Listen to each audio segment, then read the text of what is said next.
optimal health, financial freedom, finding your life purpose. It's called The Simple Life. I'm just doing it my way. Welcome to The Simple Life with Gary Collins, your how-to guide for getting your shit together. This is life. You gotta work on all these till the day you die. The only thing missing is you getting off your butt and doing it. Hey, Rob, thanks for coming back on. It's been a bit, not a whole lot of time. We see each other rather frequently on the Ben Stein Show. But for those of you, episode 104, me and Rob talk about wokeism. Go back, it's in the show notes. But Rob, for those who don't know who you are, briefly explain how you are a multimedia giant in the radio industry today. I actually ride the coattails of someone that is much more accomplished and better looking than me. I'm on the billboard, at least one half of the Mock and Rob show, which airs each weekday 9 until noon on WIBC 93.1 in Indianapolis. You can stream it live each day at WIBC.com. And if you want to hear the one and only, the talented, the vivacious Gary Collins, he was on with me on December 28th. Yes. So you can go back and review that in the archives. It was I'll probably get a Marconi out of it, and maybe I'll cut it in half and split it with you. Share it with me. Yeah, I imagine there are many awards coming our way with our honesty and truth, which tends to get you canceled instead of getting awards. You have to make shit up to get awards. You promote the Russia Gate hoax. You get multiple awards, and you don't have to give the best part. You don't even have to give them back. I can't remember the last time I got an award for anything. And until just now, I was feeling bad about it. And then you pointed that out to me. So now I feel a lot better. I'm glad I came to your TED Talk. Oh, don't worry, Rob. If you looked around here, there are no awards. And actually, all my government awards, people freaked out. I shredded them all. I told you this on air when we spoke on the Mock and Rob show.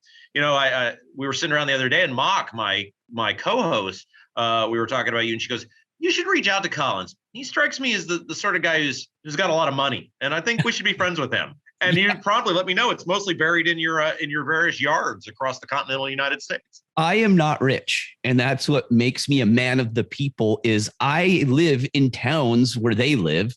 I don't talk from a point of, I call them false prophets. Yeah, we like idol worshiping. We love this, and this is great about politics, which we'll get into. But I talk about this, and I'm going to dig a little deeper into it in 2022 of people basically following the wrong people. It's like these celebrities are all now of a sudden, now that they're getting canceled, now they're finding Jesus on our side, and they're more independent. And now they're talking about health and how you should be a part of the earth. And we're like, what? I've been talking about this for a freaking decade. Now you're a genius. Now that you've made all your money and you don't live in any of our neighborhoods, you haven't probably since you're in your 20s. And now all of a sudden you're one of us. Oh, okay. So you gotta be real careful with that stuff. And I always tell people there's no facade here. What you see is what you get. I live in a 680 square foot house studio that I built. Is that street legal? Is that street legal? You can live in a 680 square foot home? Well, I live with the normal people of America. So you can actually do that in rural America still. And, that's what I mean. It's there's no BS with me. What you see is what you get. I don't need a lot of money. I tell people if I ever became rich, like, someone like Rogan or any of these guys, I would just give it away because I don't need that much. And people go, "You're full of it." I go, honestly, what am I going to do? Dig a big hole so they can bury it all with me? It does me no good. I'm not going to take it with me. Well, and here's the thing about Gary that a lot of people may not realize, because every time when Gary comes into when we're on The World According to Ben Stein together, before Gary pops his camera on, you've got that photo of you that pops up. And very few people look as good in real life as they do their professional portrait shot. And you, my friend, look even better in person than on your portrait shot that I assume you use on a variety of acting gigs and business cards and whatnot. So you're really aging well. Congratulations. Well, thank you. I am in my 50s and I practice what I preach. I tell people I actually live a healthy lifestyle. I do all the things I talk about, and people are all, what? And they meet me in person. They're all, you're like how you are when in your books and I go, yeah. I'm not a celebrity. I'm not playing a part. I did this. I did this to do it because I felt I've always given back. I always loved teaching. I loved being, the government. This is just part of me doing what I do. There's no difference. And people were interested in it. That's the only reason I did this. You're the guy at every class reunion that everyone hates because you haven't aged. And people look at you and go, what? What did you do? I did the things I said I did. And that is the crazy part, And that's something that we'll talk about today. You came up with the concept. We talked about this during your show, the white hats and black hats and how there's no difference. And I want you to dig into that because I have my listenership is very unique. I think probably one of the most unique in all of podcasts, because I tell people, I don't care, Democrat, Republican, black, white, gay, straight. I don't care. All I care about is if you're a good person.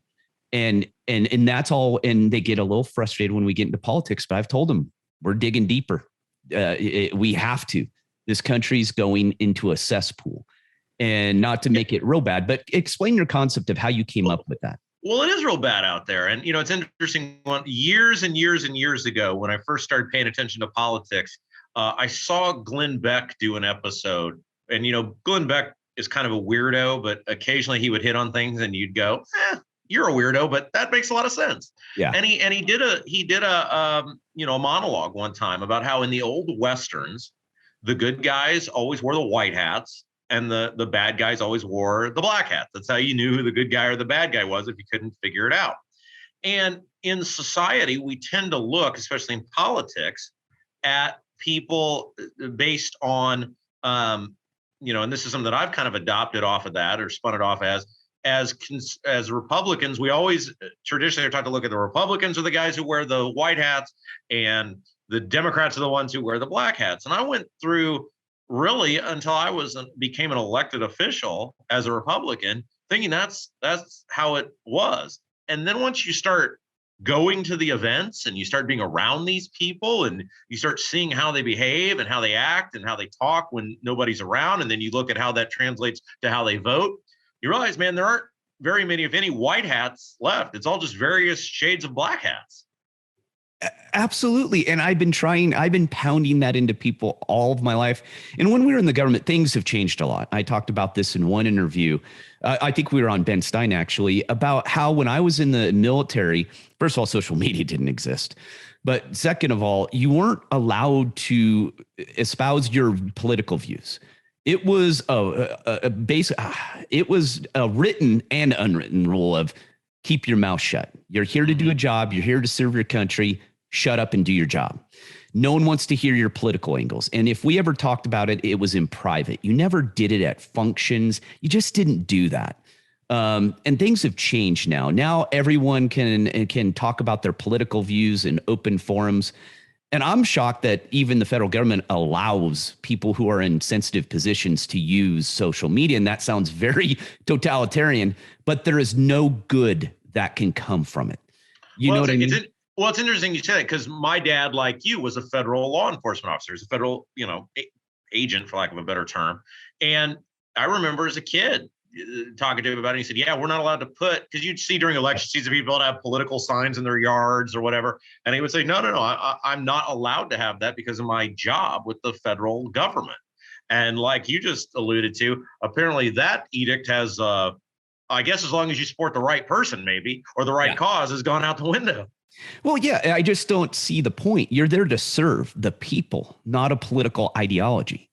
And that's how I always looked at it, right or wrong. And today, though, and I mean, you have a lot of the same views. And I think your foray into politics, and people may not know that you worked for Mike Pence, who you're not a very big fan of. And even I never have been. I thought the guy was always very weird. Well, and the reason it's another example of this. Look, I was a local elected official. The Pence campaign asked me to work for their campaign. Mike Pence, when he was running for governor, he was a member of the U.S. House at the time, said all the right things. Hey, we're going to storm the Bastille, conservatism all the way, better government, more limited government. And Mike Pence gives a hell of a speech. If you've ever seen Mike Pence, he gives the same speech, same cadence, but it's a heck of a speech. And I was in my 20s at the time and had just been elected and was totally new to the politics thing. I was like, yeah, And, I worked for his campaign. And after I worked for his campaign, I ended up working for the state auditor. And that was an eye-opening experience. I actually did a good enough job that the Pence people came to me and said, we'd like for you to work what is technically under the governor as the state pharmacy board director. And I decided to do that. And I went in there. And again, it's this thing of, it's like, you're totally naive to how this all works until you see it.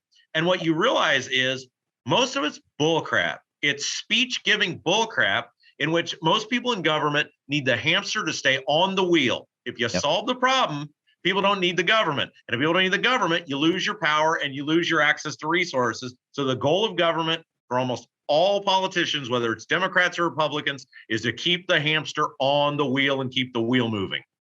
Well, and you make a very valid point of, and for me, what it exposed me to was the absolute lack of care of taxpayer money. When I was in the government, I used to just be astounded at the way they would blow our money on nothing. And I piped up at the end. It got me in a lot of trouble because I just go, guys, you do realize this is our money that you're blowing. And they would look at me like, what's wrong with you? And you're all, no, it's our money. You do get this, right? And the budgets we had, if you didn't spend all of your money, you wouldn't get that money next year. And you had to put in for an increase the next year. So you always had to spend all of the money. No business runs that way. I go, that's insanity. As a taxpayer, I want you to spend less money and show me you're being good with my money. And it's fascinating because my dad used to go through that all the time where he would, they'd get him a new jacket or something. And I was like, oh, that's nice. He's like, yeah, they had to spend this money or they wouldn't get it back. And it enraged him, but it's like, that's the way it works. It's interesting too, even in quote unquote Republican states like Indiana, in local government, you have to set your budget high because it's a long process to do a municipal budget. And when you have to submit it to the county, you can't submit it low and then come back and go, hey, we've identified these expenses that we need throughout the year, which would be the fiscally responsible thing to do. You have to set it high, which needlessly taxes people because you can't go back and ask for it if it's something that you identify as a need. So if you even think you might want to do it, you got to ask for it. And that didn't sit well with someone like me, who I was there to cut taxes, and we did tax rates every single year, including the largest municipal property tax rate cut in state history. But you had to fight people all the time because they were always fighting. Republicans were always fighting for higher tax rates and higher budgets. So I was like, this is insane. Well, that's the thing. A normal person, I've tried to explain this to people who've never been in the government. If you go in as a normal, adapted, rational thinking human being, you will leave absolutely bonkers because you go in there and it's like going into the cuckoo bin. Nothing makes sense. They're all crazy as shit. They don't care about anyone but themselves. They're the ultimate narcissists if you've ever been around one, and they look right through you. As a human being, you are nothing but an object to them to get to their end, which is to enrich themselves and all their buddies for the most part. And this is a true story. I was 31 years old. I'd done my municipal service. We'd done all sorts of great infrastructure stuff and tax reform. And we had an army of people that wanted me to run for state senate. And, being younger and having a little more energy then, I said, of course, why don't we do it? And there was a moment when I paused and before I decided to run said, I'm miserable all the time because all I ever do is fight with people about bullcrap. And I said, if I do this, I'm going to win this election and I'm going to go to the state house for 4 years. And if you think it's bad on a local level, think about what it's like when you're talking billions of dollars instead of, millions of dollars. And I said, I'm going to die of a heart attack or a stroke before I turn 35 years old. And that's why I had to get out. And so I was able to recognize, I said, okay, I've got this talent of being able to talk to people. Maybe I can inform more people about what's going on the radio side versus the elected side, because man, it's hell on earth to try to get things done if you're trying to cut government or save people money.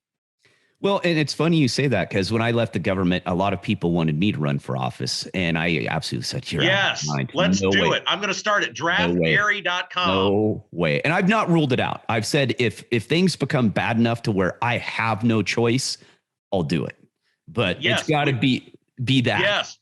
Ben Stein and I will go out and knock on doors for you. It'll be great. We'll win every vote in the neighborhood. God.